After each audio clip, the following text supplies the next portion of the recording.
I'm here with Robert Christopher Riley from VH1's hit show, Hit the Floor. How's it going? I can't complain. How you doing, I'm brother? doing great. I know that you had a busy day because you actually had a photo shoot with Control Magazine, right? Yeah, I had a Control Mag photo shoot, did the cover of Control Ohm, the first men's magazine issue, and a bunch of other interviews all day. So it's been a fun day here in the ATL. So how's Atlanta treating you so far? Oh, I love it here in the I got family here, a couple cousins down here that have been married. So, you know, I've been here a couple times, worked with, did Single Ladies down here for VH1, did For Better or Worse with Tyler Perry down here. So me and the A get along.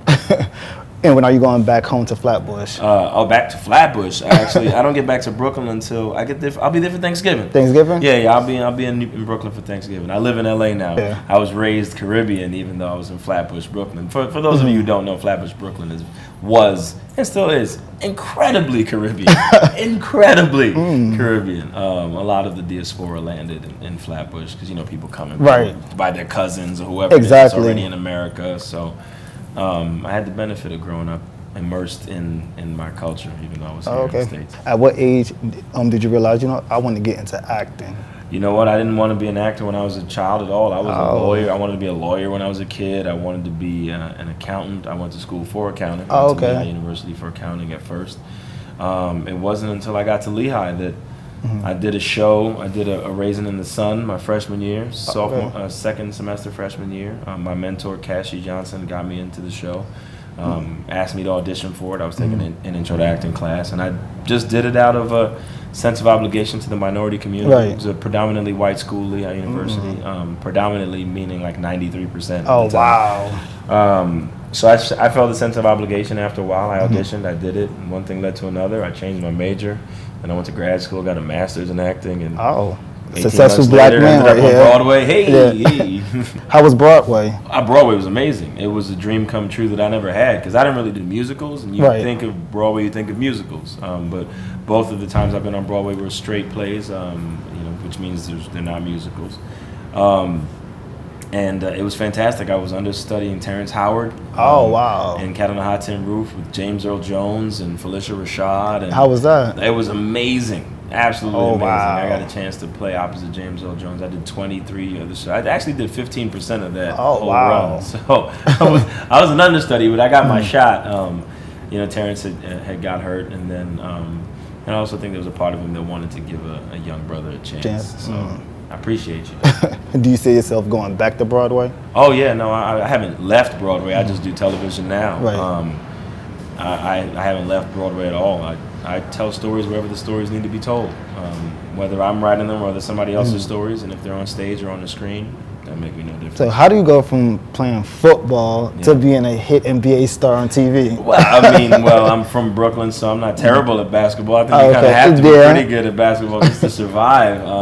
I played football. Being an athlete has helped. I've never stopped being an athlete. I continued to exercise and work out while I was in college, and even after I stopped playing football at Lehigh University. And it was a pretty easy translation. You put the basketball ball in my hand. It's kind of like riding a bike. I'm definitely not good enough to be in the NBA. Otherwise, I would be.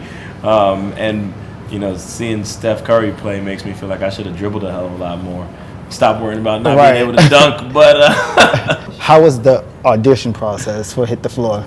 It was your typical audition process in that I ended up in front of some people in a room, and I did the scene with another person. But the most interesting about it is that I was here shooting Single Ladies when I first got the audition for Hit the Floor, which was then called Bounce. And I recorded that audition in my hotel room.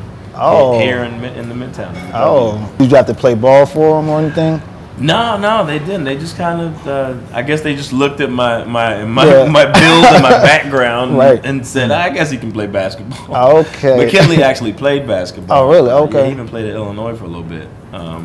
He's the better of the two basketball players. Did you expect the show to go where it's at right now? Because where is it? It blew up overnight. You know what? We knew we had a really good show. We knew it before anybody else saw it, before they changed the name from Bounce to Hit the Floor.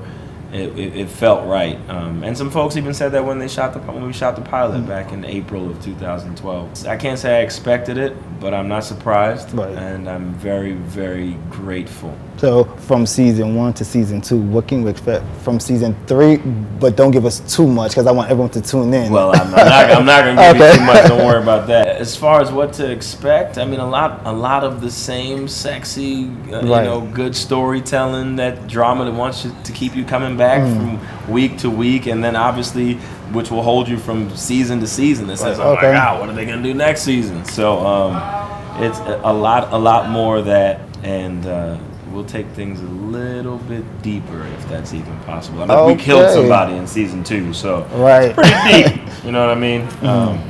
Yeah. Any future projects that you're currently working on? Oh, future projects for me? Yeah, I shot a film called The Perfect Match this summer with Terrence J. and Cassie and Lauren London and Donald Faison, Dasha Polanco. The list goes on. Brandy was in it. Oh, really? Okay.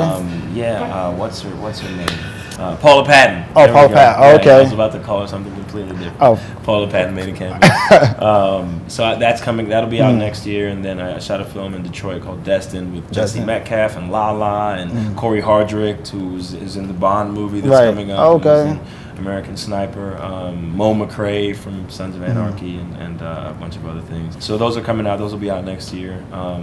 In the process of talking to the Travel Channel to pitch a travel show that covers carnivals and cultural festivals all over the world. We've been in talks about that, so hopefully that is on the docket soon. And producing Carnival next year in Hollywood. Hollywood Massive will be one of the production companies in Hollywood again this year for the 5th annual Los Angeles Culture Festival. So if you want to put on a costume and get on in the street. Hey, you hear it. What's your #1 dream leading role? Dream lead role? Oh man, I don't know. It's a tough one.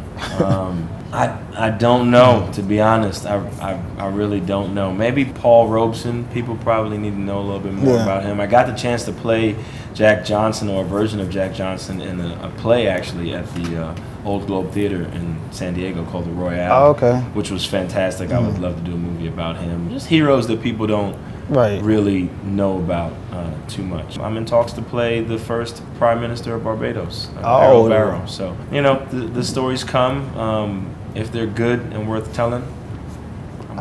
So let our viewers know when Hit the Floor premieres. Hit the Floor, January 18th, Season 3, 10 p.m. only on VH1.